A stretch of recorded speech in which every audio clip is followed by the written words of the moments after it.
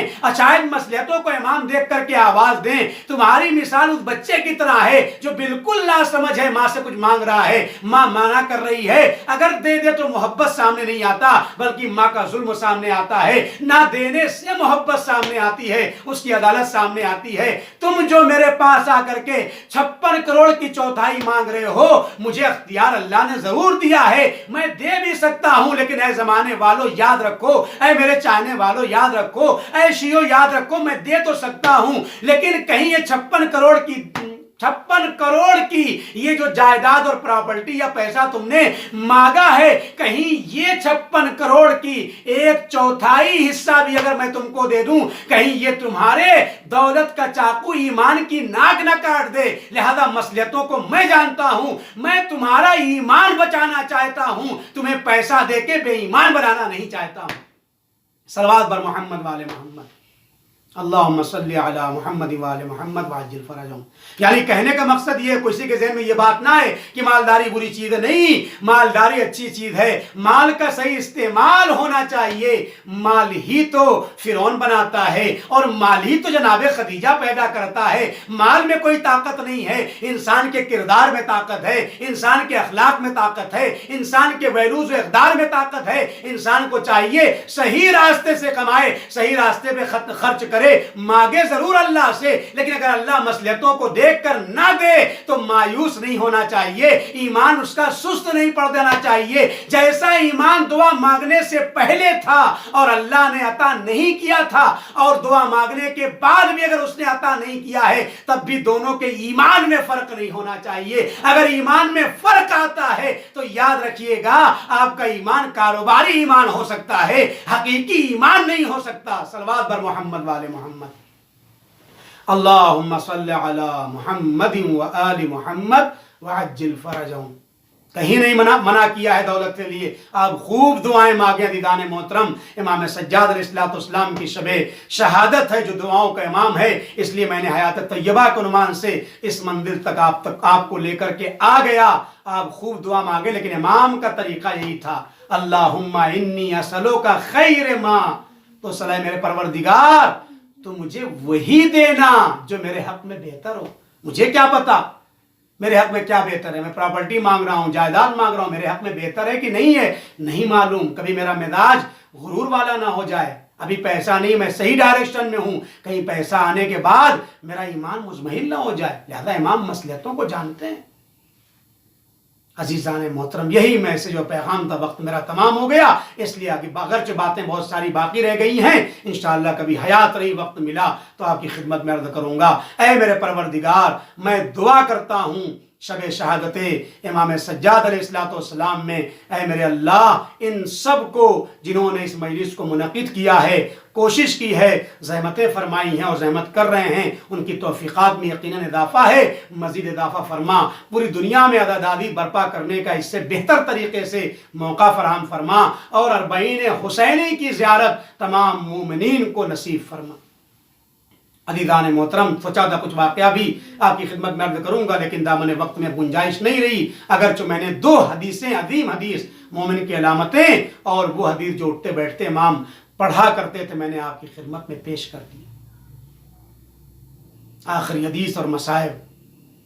جب امام کی شہادت کا وقت آیا تو 5ویں امام آئے. بہت بڑا میسج عزیز. امام آئے 5ویں امام اور کہا کہ آپ مجھے کچھ نصیحت فرما دیجیے. اپنے بابا سید سجاد علیہ السلام سے فرمایا. تو جانتے ہیں جناب سید سجاد علیہ السلام نے کیا فرمایا؟ فرمایا کہ میرے لال، جب میرے بابا کا وقت آخر تھا تو میں نے بھی اپنے بابا حسین سے ہی کہا تھا، بابا آپ مجھے کچھ نصیحت کیجئے. تو میرے بابا نے مجھ کو یہ نصیحت کی تھی، ایاک والظلم. اے میرے لال، اس شخص پر ظلم کرنے سے ڈرنا، پرہیز کرنا جس کا کوئی مونس و مددگار خدا کے علاوہ نہیں. خدا سے جو آ کر کے فریاد کرے گا، اگر تم اس کے اوپر ظلم کرو گے تو اللہ اس کی آہوں کو سننے والا ہے. اللہ اکبر. جن 2 اماموں نے، امام حسین علیہ السلام نے اور امام زین العابدین اسلام نے ظلم سے منع کیا، روکا، دنیا والوں نے اسی امام پر کتنا ظلم کیا یہ ہم اور آپ اندازہ نہیں لگا سکتے. پڑھنا آسان ہے، سننا آسان ہے، لیکن جس پر گزرتی ہے اس کا اندازہ ہم اور آپ نہیں لگا سکتے، وہی لگا سکتا ہے. راہ شام میں ملتا ہے کہ ایک چاہنے والا، ایک صحابی آ گیا امام کے پاس، اور اس کی ایک بار صرف نگاہ ناموس اہل حرم پر پڑی. اس کے پتہ نہیں تھا، جب پتہ چلا کہ یہ ناموس اہل حرم ہے، زینب و ام کلثوم ہے، تو تڑپ گیا.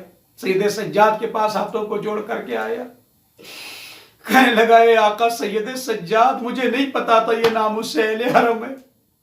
ایک نگاہ میری ان پر پڑ گئی ہے، میں اپنے آپ کو گنہگار محسوس کر رہا ہوں. اللہ میرے گناہوں کو معاف کر دے، اور آپ دعا کر دیجئے کہ میں دنیا سے چلا جاؤں. یہ گناہ جو میں نے کر دیا، مجھے احساس ہو رہا ہے کیسے میں نے، جن کے اوپر سورج نے کبھی مشاہدہ نہ کیا ہو، آج میری نگاہ کیسے ناموس اہل حرم پر پڑ گئی. جانتے ہیں سید سجاد نے کیا فرمایا؟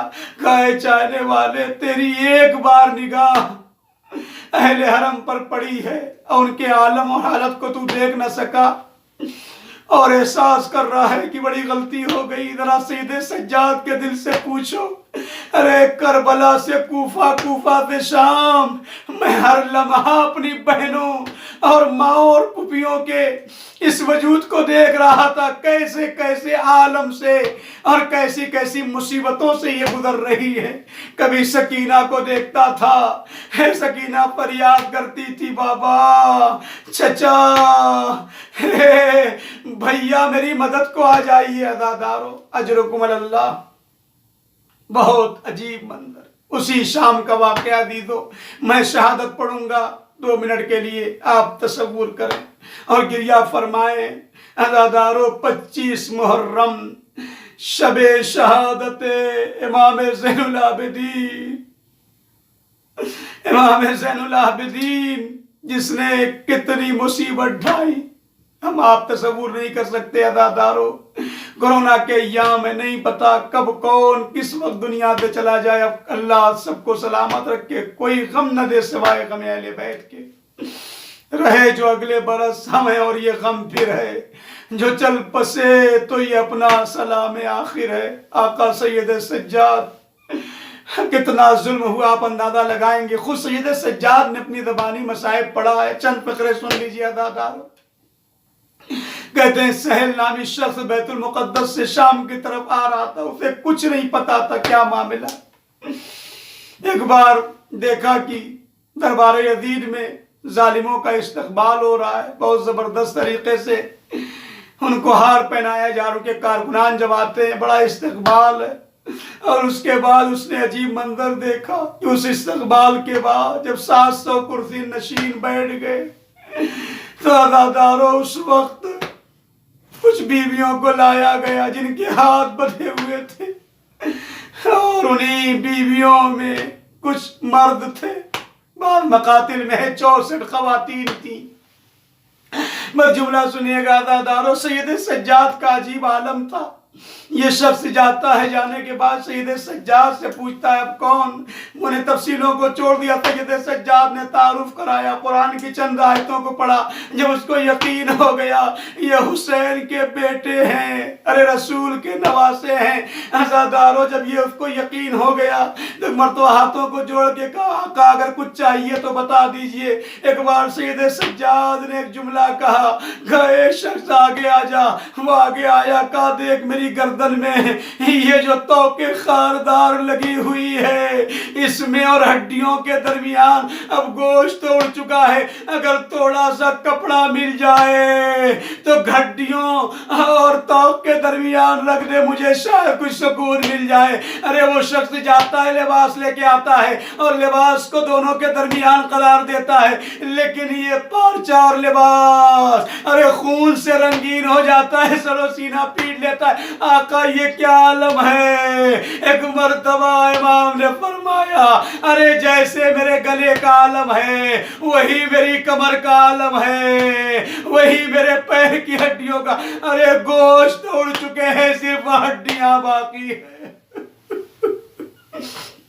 اجرکم اللہ۔ بس آخری جملے عزادارو سن لیجئے، مصائب اگرچہ بہت زیادہ تھے لیکن میں چھوڑ رہا ہوں۔ فرمایا کہ اے شیعو، ارے شام میں ظالم ہمارے اوپر آگ برسا رہے تھے، ارے ایک مرتبہ آگ کیا ایک شعلہ میرے حمامے کے اوپر آ گیا، میرا حمامہ جل گیا۔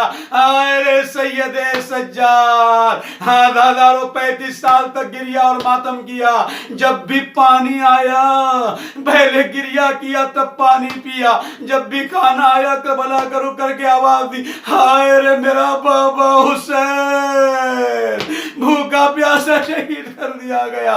عزادارو جب کبھی مدینے میں جاتے تھے قصاب پہلے پوچھتے تھے بھائی تم نے پانی پلا لیا؟ ارے فوراً کہتے تھے ہاں، فوراً کربلا کرو کرتے تھے بابا، ارے جانوروں تک کو بھی پیاسا ذبح نہیں کیا جاتا، ہائے رے میرے بابا، ظالموں نے پیاسا ذبح کر دیا۔ اجرکم اللہ۔ خدا کسی غم میں نہ رہے سوائے غم سید الشہداء کے، اجرکم الزہرا۔ بادادارو ارے 25 کو ولید مرہون کے ذریعے شہادت واقع ہو جاتی ہے، بڑی شان سے جنازہ اٹھا اور بقیع کی طرف لے کے چلے۔ میں کہوں گا جب نہیں روح سجاد نے ایک مرتبہ کربلا کا رخ کر کے آواز دی ہو، اے میرے بابا، ارے میری شہادت کے بعد مجھے غسل بھی ملا، کفن بھی ملا، جنازہ اٹھ گیا، مجھے دفن کر دیا جائے گا، لیکن لا یوم کیومک یا ابا عبداللہ، اے میرے بابا حسین، ارے آپ کی شہادت کے بعد آپ کے جسم پر گھوڑے ڈولائے گئے، آپ کا جنازہ کربلا کی جلتی زمین پر بے غسل کفن پڑا تھا، بیٹا اتنا مجبور، ہاتھوں میں ہتھکڑیاں، پیروں میں بیڑیاں، کمر میں لنگر، گلے میں توقع خاردار، اے بابا، ارے سید سجاد مجبور تھا ورنہ غسل کفن مصیبت دے دیتا۔ انا للہ و انا الیہ راجعون، رضا بقضاء و تسلیما لامرہ وسیعلم الذین ظلموا ای منقلب ینقلبون۔ خدایا مقدس ترین ناموں کا واسطہ، امام زمانہ اسلام کے ظہور میں تعجیل فرما، ہم سب کو ان کے اعوان و انصار میں شمار فرما، جن منومین کے لیے مجلس منعقد ہوئی ہے ان کے درجات کو عالی سے عالی تر فرما، اعلیٰ مقام انہیں عطا فرما۔ اے میرے پروردگار اس مہلک امراض کا پوری دنیا سے خاتمہ فرما، عالم بشریت سے اس کا خاتمہ فرما، زیارت اربعین ہم سب کو نصیب فرما، آخری امام کے ظہور میں تعجیل فرما۔ آپ حضرات سے التماس ہے متصل الحمد اور 3 بار سورہ اخلاص کی تلاوت فرما کر محمد ظفر ابن یاسین، حسینہ بنت محمد، ابراہیم بن قاسم علی، علی محمد ابن قربان علی، زبیدہ بنت قربان علی، ویرانی فیملی کے تمام مرحومین، مرچنٹ فیملی کے اور پنجوانی فیملی کے، مکھی فیملی کے اور مکھانی فیملی کے تمام مرحومین اور اپنے اپنے آباء و اجداد جملہ مومن و مومنات کی ارواح کو پڑھ کر